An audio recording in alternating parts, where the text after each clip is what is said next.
সময়টা ছিল 1945 সালের আগস্ট মাস। জাপানের দুটি শহর হিরোশিমা ও নাগাসাকির আকাশে কিছু একটা উপর থেকে নিচে পড়তে দেখা যায়। তারপর পরপরই বিকট এক শব্দ, আগুনের শিখা, তীব্র আলোর ঝলকানি, আর মুহূর্তে সবকিছু তছনছ। নিমিষেই শেষ হয়ে গেল লক্ষ লক্ষ প্রাণ। পুরো বিশ্ববাসীর নজর ছিল তখন জাপানের দিকে। বলছিলাম হিরোশিমা ও নাগাসাকিতে অ্যাটম বোমার সেই অ্যাটাকের কথা। এমন কোনো প্রাকৃতিক বিপর্যয় নেই যা তারা দেখেনি।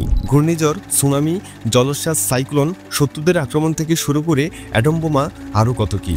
বিশ্ববাসী হয়তো ভেবেছিল জাপান আর কখনোই উন্নতির ধারে কাছেও পৌঁছাতে পারবে না, কিন্তু সেই জাপানই পুরো বিশ্ববাসীকে ভুল প্রমাণ করে দিয়েছে।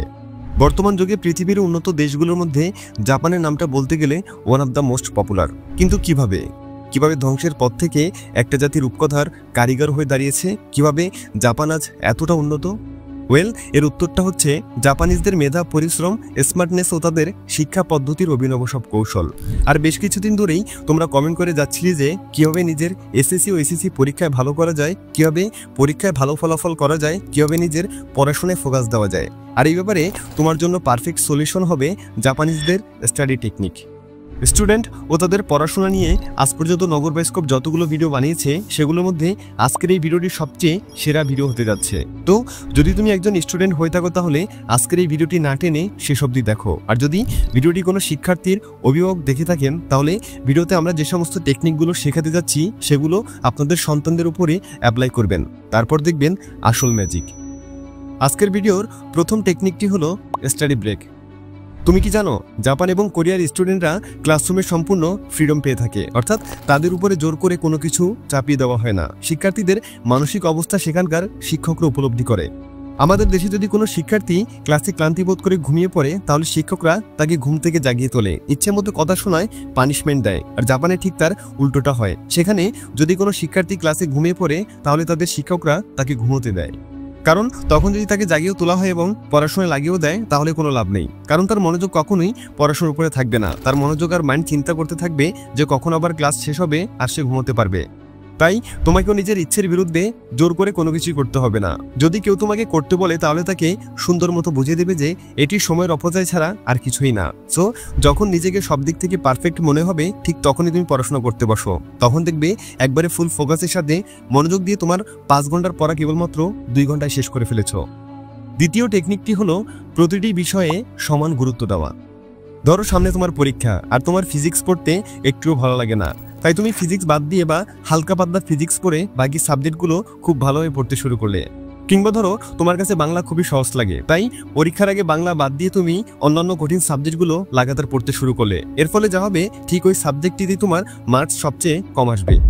আর পরীক্ষা একটা সাবজেক্ট খারাপ হলে সেটির ইম্প্যাক্ট সবগুলো সাবজেক্টের উপরে পড়ে, যা তোমার রেজাল্ট এবং তোমার ফিউচার দুটোর জন্যই ক্ষতিকর। আর এই সমস্যাটি দূর করতে জাপানের শিক্ষার্থীরা সবগুলো বিষয়ের প্রতি সমান গুরুত্ব দেয়, যা তাদের পড়াশোনায় একটি ভারসাম্য বজায় রাখতে সাহায্য করে। অর্থাৎ যে বিষয়টি তোমার সবচেয়ে ভালো লাগে সেই বিষয়টি তুমি যতটা আগ্রহ নিয়ে পড়ো, ঠিক তেমনি যে বিষয়টি তোমার কাছে একটুও ভালো লাগে না সেই বিষয়টিও ওই সমান পরিমাণ আগ্রহ নিয়ে পড়তে হবে। তাহলে দেখবে রেজাল্টে তুমি একটা পারফেক্ট ছক্কা আঁকাতে পারবে। তৃতীয় টেকনিক হলো প্রোমোডোরো টেকনিক।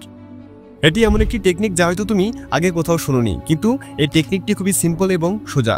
তোমাকে যেটি করতে হবে সেটি হলো যে বিষয়টি তুমি পড়বে শুধুমাত্র সেই বিষয়ের বই খাতা বা প্রয়োজনীয় সরঞ্জামগুলো তুমি পড়ার টেবিলে রাখবে, বাকি অন্যান্য বিষয়ের সমস্ত সরঞ্জাম তোমাকে টেবিল থেকে সরিয়ে ফেলতে হবে। এতে করে যেটি হবে সেটি হলো তোমার ফোকাস শুধুমাত্র ওই নির্দিষ্ট বিষয়ের উপরে থাকবে। ধরো তুমি ম্যাথ করতে বসছো, তো তোমার পড়ার টেবিলে শুধুমাত্র ম্যাথ করার বই খাতা, ক্যালকুলেটর ও জ্যামিতিক বক্স ছাড়া আর কিছুই থাকবে না, যার ফলে তোমার অ্যাটেনশন ও ফোকাস অন্যদিকে যাওয়ার কোনো প্রসঙ্গই থাকবে না। তারপর যখন তুমি পড়তে শুরু করবে তখন মনোযোগ সহকারে 20 থেকে 25 মিনিট ভালোভাবে পড়াশোনা করো। তারপর উঠে 5 থেকে 10 মিনিটের একটি ব্রেক নাও, একটু হাঁটাচলা করো। 5 থেকে 6 বার এই সার্কেলটি মেনে চললে নিমিষে দেখবে তোমার 2 ঘন্টা পড়া শেষ হয়ে গেছে। কিন্তু যদি তুমি এই টেকনিক অবলম্বন না করে পড়ো তাহলে একটানা পড়ার টেবিলে বসে থাকতে থাকতে তোমার বিরক্ত লাগা শুরু হয়ে যাবে, ফোকাস, আগ্রহ, মনোযোগ নষ্ট হয়ে যাবে। তাই পড়তে বসেই টেকনিকটি অবলম্বন করা খুবই কার্যকরী। চতুর্থ টেকনিকটি হলো ডোন্ট মাল্টিটাস্ক, অর্থাৎ একসাথে কয়েকটি কাজ না করা। একসাথে কয়েকটি কাজ না করে তোমাকে শুধুমাত্র একটি কাজ ফোকাসের সাথে করতে হবে। তোমাদের মধ্যে অনেকেই একসাথে অনেকগুলো কাজ করতে অভ্যস্ত, কারো কারো মতে এতে অনেকটা সময় বেঁচে যায়, কিন্তু তার বিপরীতে বরং তোমার ফোকাস আর কনসেন্ট্রেশন নষ্ট হয়। তুমি হয়তো জানো না যে বর্তমানে আমাদের কনসেন্ট্রেশন টাইম পিরিয়ড 8 সেকেন্ড, অর্থাৎ আমরা 8 সেকেন্ডের বেশি কোনো বিষয়ের উপরে কনসেন্ট্রেট করতে পারি না। 8 সেকেন্ড পরেই আমাদের ব্রেন এটা ওটা ভাবতে শুরু করে, আর তাই ভুলেও একসাথে কয়েকটি কাজ করা যাবে না। তুমি হয়তো চা খেতে খেতে বই পড়ছো, তোমার মনে হতে পারে এতে তোমার রিফ্রেশমেন্ট বাড়বে, পাশাপাশি পড়াটাও হবে। কিন্তু সত্যটা হলো সেই সময় তুমি যে পড়াটুকু পড়বে তার কোনো ভ্যালুই থাকবে না, কারণ তুমি পড়ছো ঠিকই কিন্তু তোমার মাইন্ড ভাবছে আবার কখন চায়ের কাপে চুমুক দেবে, চায়ে মিষ্টি বেশি হলো নাকি কম, চাটা এখনো গরম আছে নাকি ঠান্ডা হয়ে গেছে। কি সত্যিটা শুনে অবাক হলে? অবাক হওয়ারই কথা, কারণ এতদিন তো এটাই করে এসেছিলে। তাই পড়াশোনা থেকে শুরু করে যে কোনো কাজ করার সময় তোমাকে সমস্ত কিছু ফেলে রেখে শুধুমাত্র এই কাজের প্রতি ফোকাস রাখতে হবে।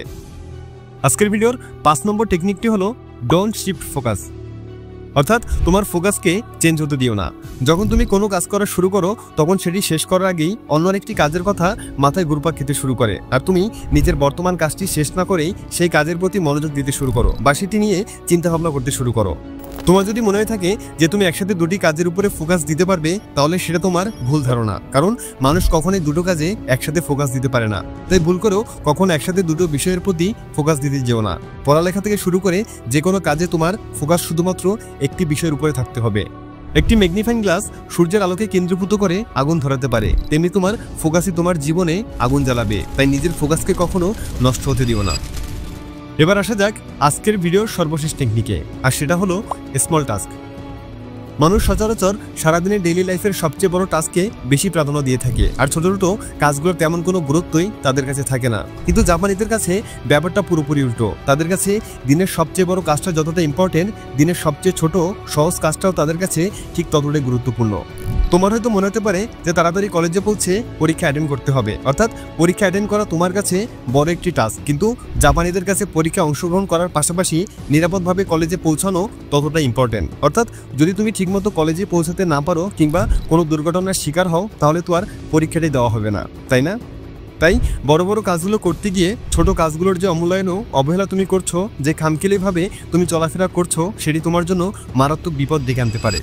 আর যখন তুমি তোমার ছোট ছোট কাজগুলো অ্যাটেনশন দিয়ে করতে পারবে, তখন দেখবে ধীরে ধীরে বড় কাজগুলোতেও তোমার ফোকাস দিন দিন বাড়তে শুরু করবে। তাই ছোট ছোট কাজগুলোকে হালকাভাবে না নিয়ে সেগুলোকেও যথার্থ গুরুত্ব সহকারে করতে শেখো। তো বন্ধুরা, আশা করি ভিডিওটি তোমাকে পড়াশোনা রিলেটেড সকল সমস্যা দূর করে একটি ভালো রেজাল্ট করতে সাহায্য করবে। যদি ভালো লেগে থাকে তাহলে লাইক করতে ভুলবে না, আর শেয়ার করে ফেলো তোমার সমস্ত বন্ধুদের সাথে যারা ঠিক তোমার মতোই নিজের পড়াশোনা ও ক্যারিয়ার নিয়ে দুশ্চিন্তায় ভুগছে। সাথে সাবস্ক্রাইব করে নগর বাস্কবের সাথেই থাকো। Thanks for watching.